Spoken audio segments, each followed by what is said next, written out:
Just outside, heard some ravens cawing away. Years ago when I lived in the house here, the bedroom's just above this room here, and there's this big spruce in the back here. Big old balsam, and it's massive. It's probably 3 foot diameter, good 180 feet tall. And there's this kind of crotch in the top where you see birds sit up there all the time, eagles and ospreys.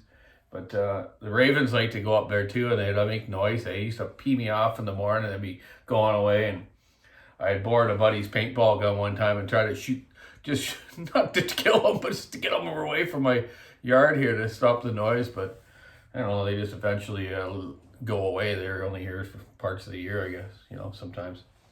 So, hey, I was just doing a good old school 066. And in my opinion, and a lot of others, the best, most reliable saw ever on the West Coast. It unfortunately wasn't the smoothest one to run in your hands, but some guys it didn't bother. A lot of my friends that it did bother ran the Johnson Reds and the Husqvarnas, and some of them would switch back and forth. They could run the Stihl for a couple days, but then their hand would get a bit bad, and then they'd run their Huskies for a while, and they'd be okay. But that's not really exactly what I wanted to talk to you about. They were just good, reliable, man. The only parts you really went through on them is the odd mount, clutch bearing, clutch springs, clips and washers. So a guy always had to have a few of those in his pack, And even now with the inboard style clutch with the clip and washer unit like on Huskies and all the Stihls, you need to have those spare parts, eh? And that's why I put the little donut on the side covers I showed you on the 500 and older models and other models.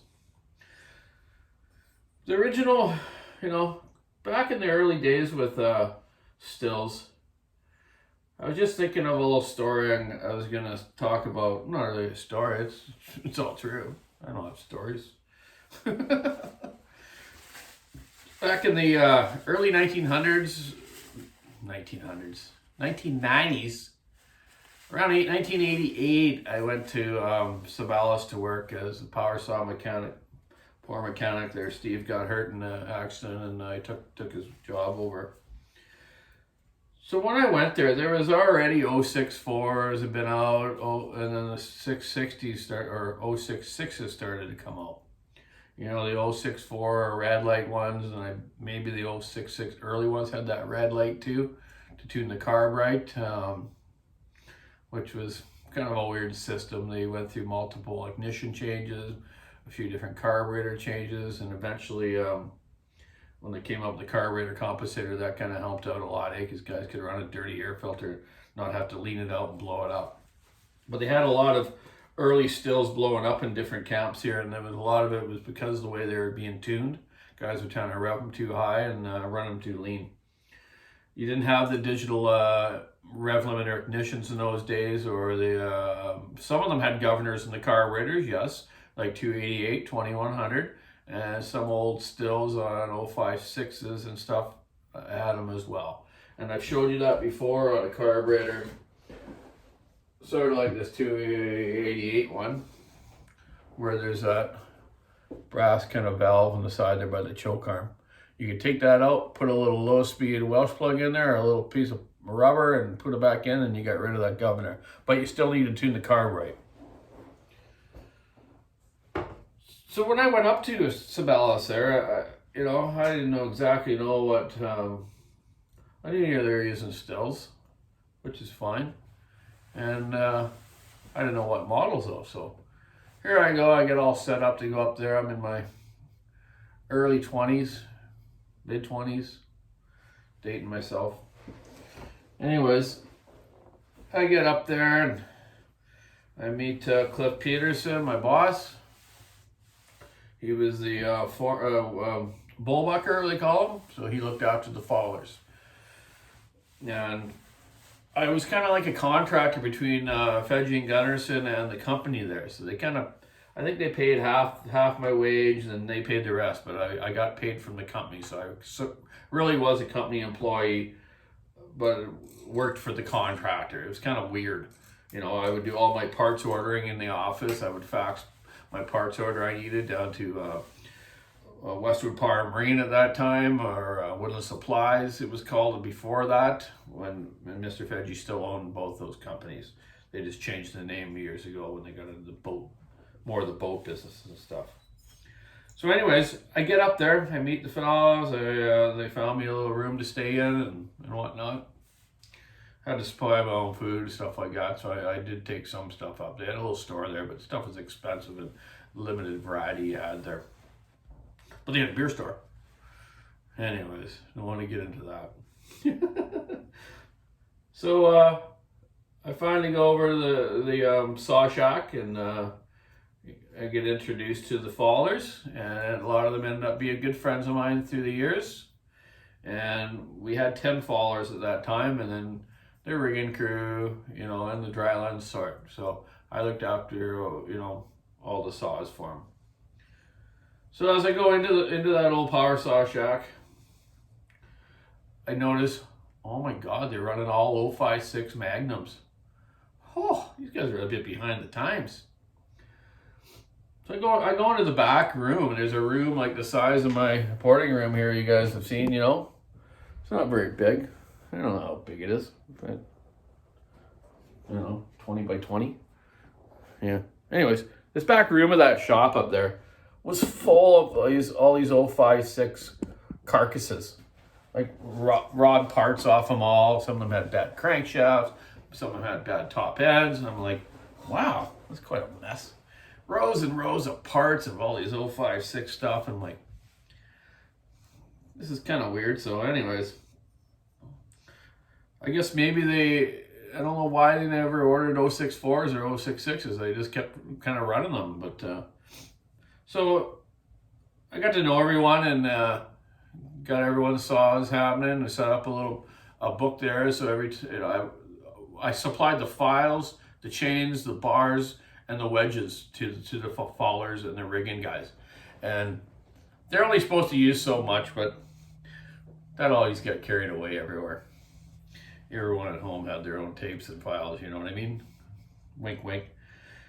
So I would have a book, and I'd write down what people would use and whatnot. And I was fixing the saws for them. A guy would bring one back with a starter problem, or wasn't running right, so I'd tear it apart. Those 056s weren't the easiest to work on. If you had to work on the switch wire, you had to take the whole frame assembly apart of it and this cover off and try to fix the switch wire. And that was the main problem with them: switch wires and mounts.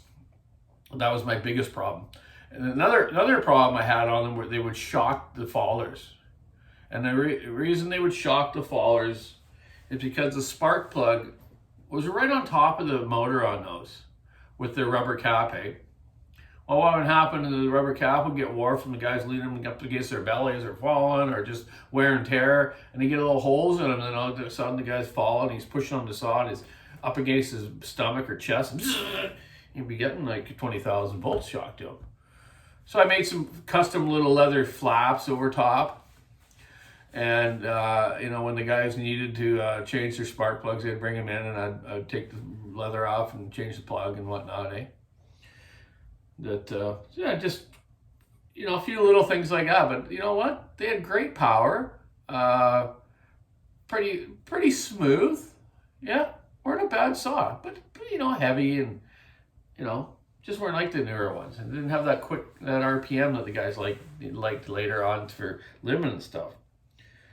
So anyways, I just noticed that a lot of them were falling apart. You know, you guys had to have a bottle of Loctite every Faller to keep the screws in them. Everything was getting wore. They've been rebuilt, and they're terrible. So I called up old Fedgy, and me and him got along really good. And Henry Fedgy,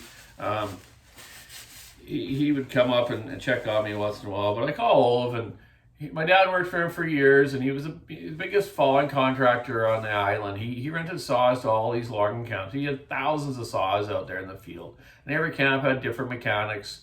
And then my dad was the main mechanic down in Nanaimo years before that, and all the saws would come down there and get refurbished, and then he'd send them back up to these camps. So anyways, I said to Olaf Fedgy, I said, hey, is there any chance we can get some new saws up here? Like, geez, we're running all these old 5.6s. They're all falling apart. They're just terrible. You know, they're good runners when they run, but yeah. So he's like, well, what do you need, Donnie? I said, well, why don't we have some new 066s? You know, they're great saw. And guys like the Stihls here. Okay, well, how many do you need? I said, well, got 10 fallers. They need a spare each. We need 20 new ones. Oh, okay. I'll get them up to you. So I told them the bar sizes, and a few days later, in rolls of delivery van, all these new Stihls. Well, wow, man! I hear these guys. I get these new ones in their hands, and they're just like, wow, what a way better saw, lighter, faster, just and no problems. Didn't have any little issues, eh? My problem is, though, I didn't have much to work on then. So I go there at 6 in the morning and hand out a file or a chain, or fix a starter, and then the guys would head off. And I'd be sitting there until my shift was over at 10 in the morning. And I'd go home, hang out, or I'd go fishing, or a little dirt bike ride. I had my dirt bike up there. I had a brand new KX 125.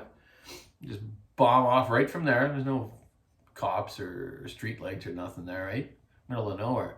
I'd head out fishing for a few hours, have some lunch, come back at 2 o'clock, and then the fallers would start to roll in 2:33 around there, and I'd fill up their gas cans and their oil cans for the next day, and fix a couple little things that something need to be fixed. But because they had all new saws, they really didn't have much to do. So they worked really well. Like I say, the 066, I just never had any issues with them there. The only time I've really had issues with 066s are young guys that over rev the saws. I always, preset the carburetors on them. I believe I used to set them. Sometimes I never used a tack, just by ear, get them rich, my 4-stroking sound, and to turn them until they sound nice, and they're pretty much set. So they're probably around 13.5, 13.6 maybe in those days. Bar and chain on it obviously dropped it down, but my faller friends and stuff never changed their carburetor settings. But I had a couple customers would blow crankshafts out of them. I'm like, why is this happening? Every 2 months, this one friend of mine would blow a conrod or crankshaft bearing, eh? And I'm like, well, that's funny that no one else is having the problem, right? And there wasn't a bad batch of cranks or anything. So I talked to a couple of his coworkers, just to see how he runs his saw, eh? Well, he just had her pinned all the time. He'd walk down the log when he was like limbing, and just have a pin, like hitting these branches, right? Never let off the throttle and hit the throttle when you hit the wood. That's the way to do it. So he's cutting in the air a lot. So the thing's free revving all the time, over revving. So I said to him, I'm going to change this crank again. This is getting awfully expensive for you. Cranks at that time were a couple $100. Take me, a couple hours to put one in. And sometimes it would blow the top end. Like, oh man. I said, you got to stop. I talked to a couple guys you work with and the way your habits are, and you got to just hit the throttle when you're hitting. You can keep it on a bit, but stop over revving it like that. So after that, he didn't have the problem. So there wasn't anything wrong with their crankshafts. That's what I'm getting at. But overall, definitely not, there you go. Back to the friggin' early 90s. And, I'm just proud to do this really nice one right now. For a fella, things like brand new. I don't know where I got it, but I ported it really nice. Done the transfers, the exhaust, the intake. Just love these old ones. So put that back together. I'm putting a new carb kit in and a fuel line for him, and we'll get him going. So overall, after the 066 stopped being around, was just only a few years ago. So that was a long run for them. And the 661 came, and you know what I think of those. I don't think much. When they're running, they run good. But you know what? Side bearing problems, seal leakage, wiring issues, and electronic issues. Oh, geez, and go on and on. At least the 461's still around, old school, and there's just a good old workhorse too. Just a miniature version of this. you know, based on the 046 design and the 460, you know, just worked good. You know, now the new 462 is a great saw, though it's electronic, but they've got some more of the new stuff on it compared to the 661 when it first came out. A little better programming on their electric carb and stuff, on the M-tronic stuff. So I just wanted to share that. 066 to me, yep, the best ever. Sure, 2100s were great, 288s were great, but really, they nitpicked you too, man. Switch wires, plug wires, mounts, all this stuff. But they were smooth, and that's what the guys liked, you know. And we modified them up to, obviously, lots of 288s, lots of 2100s, you know. Then we got into the 272s and the 394s. Yeah, just good old stuff. So just saying, he's been around a long time, and can't say enough about him. So that's about it with the Stihl situation for today. I got to get back to the shop, put a 572 together, this 066 together. My new fuel line's in for it. I ran out of them. I just ordered a few more because there's still quite a few of them out there. So hey, check out the walkersawshop.com online. Keep your saw in the wood. Stick on the ice. Have a great week. It's my brother's birthday tomorrow, so I gotta go get him something. Bye.